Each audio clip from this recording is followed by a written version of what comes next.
3 को एक्सप्लेन करने जा रही हूँ। अगर आपने इसके पहले के पार्ट्स नहीं देखे हैं तो आप सभी से रिक्वेस्ट है कि प्लीज़ पहले आप जाकर उसको देख लीजिए। वो मेरे चैनल के आई बटन में मिल जाएगा और मैं उसका लिंक डिस्क्रिप्शन में प्रोवाइड कर दूंगी। सो आप सभी को ज़्यादा देर ना कराते हुए हम वीडियोस की एक्सप्लेन कॉन्टेंट पार्ट की शुरुआत में हम देखते हैं सेंगिन ने जिहो के लिए आज खाना बनाया हुआ था और वो दोनों मिलकर खाना खा रहे होते हैं। आज सेंगिन फाइनली जिहो को अपने रिटायरमेंट के बारे में बताने वाली थी और वो कॉन्ट्रैक्ट खत्म करने के बारे में बोलने जा ही रही होती है कि सामने से जिहो कहता है कि उन्हें अब कॉन्ट्रैक्ट को एंड करना चाहिए और उन्हें अपनी शादी को खत्म करना चाहिए। ये सुन के सेंगिन हैरान हो जाती है, उसको समझ में नहीं आ रहा होता है कि उसका ईगो हर्ट हुआ है या वो ये सब सुन के उदास है कि उनका कॉन्ट्रैक्ट खत्म होने जा रहा है। वो जिहो को सुनाने लगती है कि वो खुद अकेले कैसे डिसाइड कर सकता है डिवोर्स के लिए, जबकि दोनों उस कॉन्ट्रैक्ट में एक साथ आए हुए थे। वो जिहो से कहती है कि वो इस मंथ के एंड तक काम करेगी क्योंकि उनका कॉन्ट्रैक्ट का ड्यूरेशन मंथ के एंड में था और वो कहती है कि वो अपने बिजनेस रूल्स को बहुत स्ट्रिक्टली फॉलो करती है और उस बेचारे को बहुत सुना के वहाँ से चली जाती है। उसके जाने के बाद जिहो उसके बारे में ही सोच रहा होता है और बहुत ज्यादा अनईजी फील कर रहा था क्योंकि उसने डिवोर्स के बारे में बोला था, लेकिन वो उसके खाने के बारे में भी सोच रहा होता है और वो कहता है कि वो काफी अच्छा कुक करती है। जब वो पीछे मुड़कर देखता है तो गाइस उसके होश उड़ जाते हैं क्योंकि सेंगिन ने उसके पूरे किचन का सत्यानाश कर रखा था। हेजिन ने एक मूवी साइन की हुई थी और वो उसके बारे में चर्चा करने के लिए अपने डायरेक्टर के साथ इंटरव्यू दे रहा होता है। होस्ट उससे पूछता है कि उसने उस मूवी को क्यों साइन किया, जिससे वो बताता है कि वो उस डायरेक्टर का फैन है। लेकिन उसका मैनेजर मन में सोच रहा होता है कि उसने एक बार स्क्रिप्ट को भी नहीं देखा साइन करने से पहले, जस्ट बिकॉज वो डायरेक्टर कैंस में जा चुका है। यहाँ होस्ट उससे पूछता है कि वो हमेशा किसी से वीडियो कॉल पे बात करता है, जिससे हेजिन बताता है कि वो उसकी कैट है और सारे मीडिया वालों को लग रहा था कि वो किसी एक्ट्रेस को डेट कर रहा है और वो उसी को निकनेम से बुलाता है, लेकिन वो उन्हें समझाने की कोशिश करता है कि वो सही में उसकी कैट ही है। इस इंटरव्यू को गोंगनम भी देख रहा होता है और वो सेंगिन से कहता है कि र्यूमर से बचने के लिए कितना बेकार बहाना बना रहा है, लेकिन उल्टा सेंगिन उसे पहले हुए इंसिडेंट के बारे में टीज करने लगती है, जिससे वो गुस्सा होकर दूसरी साइड मुंह करके इंटरव्यू को देखने लगता है। यहाँ होस्ट उसके फिल्म के बारे में बता रहा होता है कि वो फिल्म गैंगजिन ग्रुप के ऊपर बन रहा है कि कैसे उस कंपनी में लेबर यूनियन के साथ कॉन्फ्लिक्ट चल रही है। ये सुन के हेजिन की होश उड़ जाते हैं और वो मैनेजर की तरफ देखने लगता है क्योंकि उसने स्क्रिप्ट को पढ़ा ही नहीं था। अब वो बेचारा फंस चुका था क्योंकि वो खुद गैंगजिन ग्रुप का हायर था और वो उनके खिलाफ फिल्म में काम करने जा रहा था और ऊपर से डायरेक्टर बताता है कि उसने कभी गैंगजिन ग्रुप का एडवर्टाइजमेंट भी नहीं किया है, जिससे होस्ट बोलने लगता है कि अब इस मूवी के थ्रू वो कॉर्पोरेशन का सच सामने लेकर आने वाले हैं। यहाँ वो बेचारा बुरी तरीके से फंस चुका था और वो कहता है कि प्लीज आप उस मूवी को मूवी की तरह ही लीजिएगा। ये सब सुनने के बाद बेचारे हेजिन की बोलती ही बंद हो गई थी और वो इंटरव्यू के बाद मैनेजर पर गुस्सा करने लगता है कि उसने उसके बारे में पहले क्यों नहीं बताया। यहाँ मैनेजर बोलता है उसे खुद इस बारे में पता नहीं था और वैसे भी हेजिन ने उस कॉन्ट्रैक्ट को अकेले ही साइन किया था। मैनेजर उसे बोलता है कि उसे टेंशन लेने की जरूरत नहीं है क्योंकि उसका आइडेंटिटी अभी भी कॉन्फिडेंशियल है, क्योंकि किसी को भी नहीं पता कि वो गैंगजिन ग्रुप का हायर है। ये सुनने के बाद तो वो और ज्यादा बास्ट हो जाता है और कहता है कि इसमें कॉन्फिडेंशियल क्या है, उसके पेरेंट्स को तो पता है ना कि वो उनका सन है। वो बहुत ज्यादा फ्रस्ट्रेट हो गया होता है और इसलिए वीडियो कॉल करके अपनी कैट जेमी से बात करने लगता है और कहने लगता है डार्लिंग प्लीज मुझे कंफर्ट करो, मैं बहुत ज्यादा परेशान हूँ। और उसका मैनेजर उसे देखने लगता है, जिससे वो गुस्से में कार का डोर बंद कर देता है। कार के बाहर से मैनेजर उसे सुनाने लगता है कि वो उस स्टूपिड कैट की वजह से उसे इग्नोर कर रहा है। वो गुस्से में बोलने लगता है कि तुम्हारी जेमी ने या तो किसी से शादी नहीं की होगी या फिर वो बहुत सारे डिवोर्स करके बैठी होगी। ये सुनकर हेजिन हैरान हो जाता है और वो गुस्से में उसको बुलाने लगता है, लेकिन मैनेजर वहाँ से भाग जाता है। दूसरी साइड गोंगनम सेंगिन से जिहो के बारे में पूछता है कि उसने कॉन्ट्रैक्ट खत्म करने से मना क्यों कर दिया, क्या वो उसके साथ रहने के लिए रिक्वेस्ट कर रहा था। सेंगिन उसे बता देती है कि उसने डिवोर्स के लिए बोला है, जिसे सेंगिन को बिलीव नहीं हो रहा था, बट वो खुश हो जाता है कि अब वो दोनों कनाडा जा सकते हैं और वो उससे पूछता है कि क्या उसने उसका पैसा रिफंड कर दिया, क्योंकि वो हमेशा मनी रिफंड कर देती है अगर कॉन्ट्रैक्ट का ड्यूरेशन खत्म नहीं होता है तो। सेंगिन उसके सामने तो हाँ बोल देती है, बट रियलिटी हम सबको पता था कि उसने उल्टा जियो को सुना दिया था और वो गोंगनम से झूठ बोल देती है कि उसने बचे हुए ड्यूरेशन को कंप्लीट करने के लिए कहा है और वो अपने क्लाइंट के लिए मीन कैसे हो सकती थी, इसलिए उसने हाँ बोल दिया। इधर बेचारा जियो अपनी किचन की सफाई कर रहा था और वो सेंगिन के बारे में ही सोच रहा था क्योंकि उसे खुद अच्छा नहीं लग रहा उसने उससे डिवोर्स के लिए कहा। नेक्स्ट डे सेंगिन वर्कआउट करने के बाद हेजिन का ड्रामा देख रही होती है और वो उसकी तारीफ करती है कि वो कितना अच्छा एक्टर है। थोड़ी देर बाद वो इना ग्रुप का फाउंडेशन से रिलेटेड न्यूज़ देखती है और उसमें ऑर्फनेज के बारे में दिखाया जा रहा था और वो उसमें किसी पर्सन को देख के सैड हो जाती है और टीवी ऑफ कर देती है। बाद में हेजिन अपने कैट जेमी से बात कर रहा होता है और उसे सॉरी बोल रहा होता है कि वो उसके पास नहीं था, इसीलिए आज उसने उसके लिए एक होटल बुक किया था जिसमें वो कैट अकेले रह रही थी। हेजिन अपने बड़े भाई से मिलने उसकी कंपनी में आता है और देख के पता चलता है कि दोनों का रिलेशन बहुत ही अच्छा है। उसका भाई उससे पूछता है कि वो फादर के बर्थडे सेलिब्रेशन पे क्यों नहीं आया, लेकिन हेजिन कहता है कि उसे फादर के सामने बहुत ही अनकंफर्टेबल फील होता है।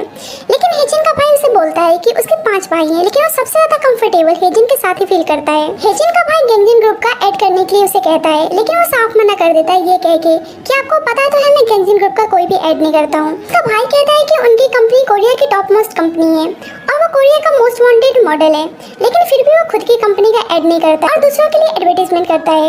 हेजिन बताता है कि आपको पता तो है मैं कंपनी से कोई भी सैलरी नहीं लेता हूँ। वैसे उसके भाई का सेक्रेटरी उसके पास आता है। यहाँ पता चलता है कि उसका भाई किसी पर्सन को ढूंढ रहा है और उसका सेक्रेटरी मिस मियो के बारे में आके बताता है कि वो उस पर्सन को जानती है। यहाँ ऐसा लग रहा था जैसे हेजिन के भाई को 13 साल पहले हुए इंसिडेंट के बारे में कुछ भी याद नहीं था, इसीलिए उसने मिस मियो का नाम सुन के भी रिएक्ट नहीं किया। सेक्रेटरी बताता है कि मिस मियो 10 साल पहले ही इना ग्रुप से रिटायर हो चुकी हैं, जो हेजिन भी सुन लेता है। हेजिन का भाई मिस मियो को ढूंढने का ऑर्डर देता है।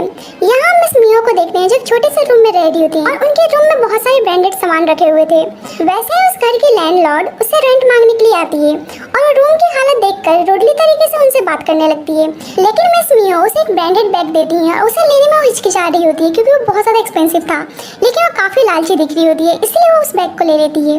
मिस मियो उस औरत की औकात दिखाना चाहती थी, इसलिए वो रूम से बाहर परफ्यूम स्प्रे कर देती है कि यहाँ पे स्मेल आ रही है और अंदर से मिस मियो देखती है कि वो लेडी परफ्यूम को स्मेल कर रही है और वो खुश हो रही है क्योंकि वो परफ्यूम भी ब्रांडेड था। बाद में वो सेंगिन के बारे में सोच रही होती है जो 13 साल पहले उनसे मिलने आई थी और उन्हें एक कार्ड देती है ताकि वो उन्हें हर मंथ पैसे दे सके।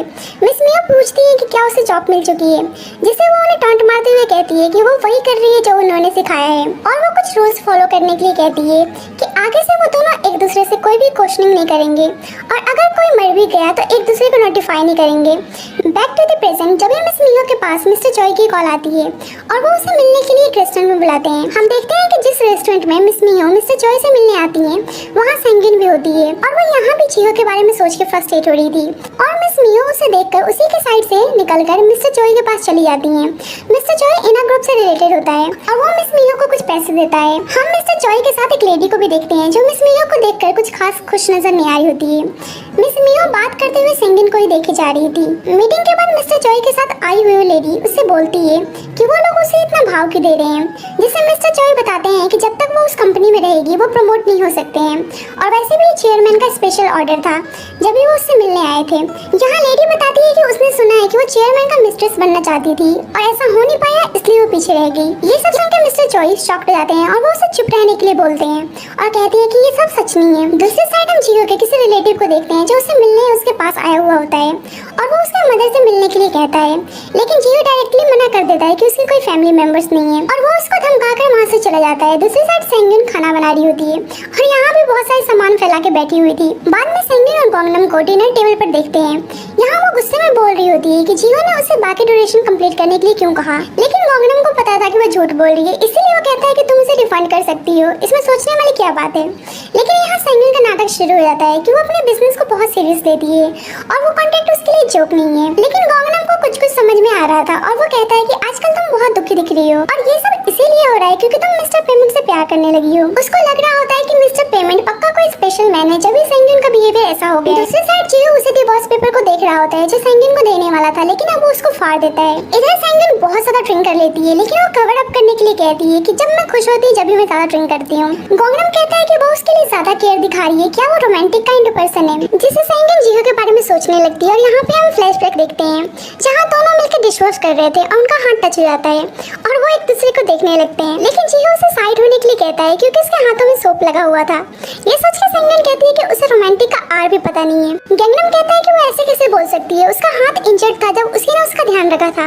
जिससे हम एक और फ्लैशबैक देखते हैं जब सेंगिन का हाथ इंजर्ड था और वो स्पून से सही ढंग से खा नहीं पा रही थी और ये सब जियो देख रहा था और उसके हाथ से स्पून ले लेता है। सेंगिन सोच रही होती है कि शायद वो अपने हाथों से खिलाने वाला है और वो शर्माने लगती है, लेकिन वो उसे 3 स्ट्रॉ देता है और कहता है कि जो उसे सही लगे वो उसको चूज कर सकती है, जिससे वो बेचारी का मुंह बन जाता है और वो एक स्ट्रॉ चूज करती है। बैक टू द प्रेजेंट वो बताती है कि उस स्ट्रॉ की वजह से उसका मुंह जल गया था। ये सुन के गोंगनम कहता है कि ऐसा करने के लिए तुम्हें उसका पॉट तोड़ देना चाहिए था। इसके बाद वो बहुत ज्यादा ड्रिंक कर लेती है और नशे में इंग्लिश बोलने लगती है कि वो फ्रांस जाएगी और बहुत सारे लड़कों को डेट करेगी। यहाँ इसका एक्सेंट सुनने लायक होता है, बहुत ही ज्यादा फनी लग रही होती है। गोंगनम कहता है कि तुम क्या बोले जा रही हो, हम कनाडा जाने वाले हैं ना कि फ्रांस। ये सुन के कहती है ओ यार कनाडा। इसके बाद फिर से उसका फनी इंग्लिश एक्सेंट शुरू हो जाता है और बहुत ज्यादा पागलों की तरह बिहेव करने लगती है और वो खुश होकर अपने अवार्ड्स को दिखाने लगती है। कभी वो खुद को वॉल पे क्लाइंब करके दिखाती है, तो कभी इंस्ट्रूमेंट प्ले करके, तो कभी डांस करके, तो कभी गाना गा के।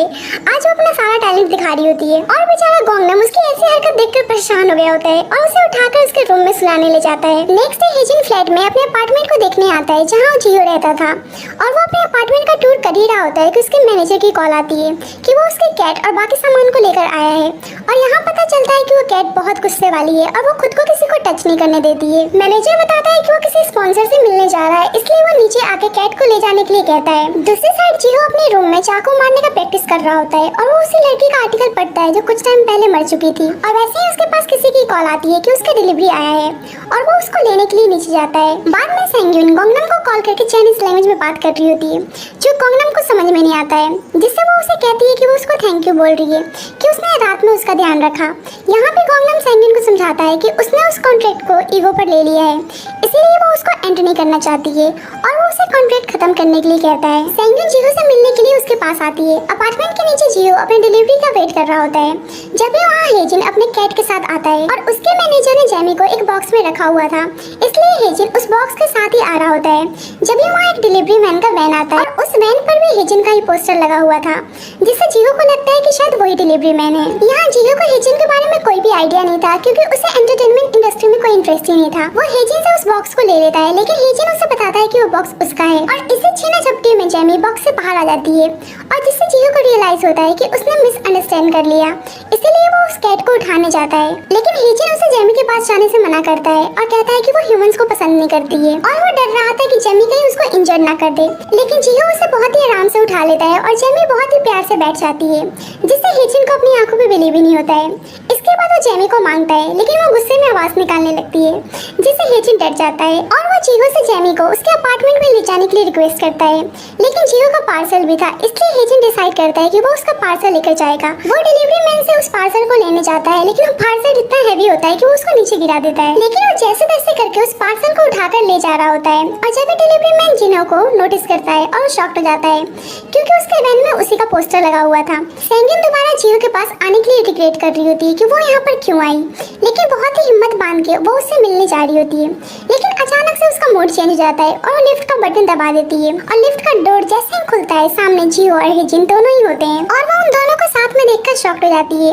हेजिन भी सेंगिन को देखता है तो देखता ही रह जाता है क्योंकि वो उससे 13 साल बाद मिली थी। दोनों उसका नाम पुकारते हैं, जहाँ जियो एक साइड से उसको सेंगिन बोलता है और हेजिन उसे जेमी, और ये पार्ट यहीं पे एंड जाता है। So thank you guys for watching this video. मैं नेक्स्ट पार्ट जल्दी अपलोड करूंगी। एंड फ्रेंड्स, अगर आपको मेरी वीडियोस अच्छी लगी हो तो प्लीज आप उसको लाइक कर देना और मेरे चैनल को सब्सक्राइब कर देना। Thank you.